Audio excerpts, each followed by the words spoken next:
अण्णा हजारेंचे आभार मानले। त्याचबरोबर अजितदादांना बदनाम करणाऱ्यांचा हिशोब नक्की केला जाईल असा इशाराही अमोल मिटकरींनी दिलाय। अजितदादाच्या मुलावर उठलेल्या दुश्मनांना मला सांगायचं आहे की अरे बावळटांनो, शेवटी अजितदादा सुद्धा पवार आहेत हे लक्षात ठेवा।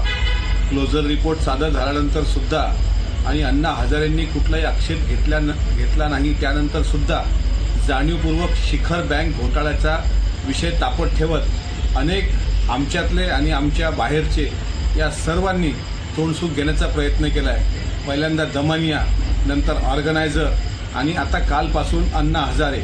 मी अण्णांचा मनापासून आभारी आहे की त्यांनी स्पष्टपणे सांगितलं की 14-15 वर्षापूर्वीचा विषय आणि तो जाणीवपूर्वक पेरला गेला आणि त्यांचं नाव त्याच्यामध्ये बदनाम झालं, त्या घटनेशी त्यांचा काही संबंध नाही हे त्यांनी प्रामाणिकपणे सांगितलं। त्याबद्दल मी त्यांचे आभार मानतो।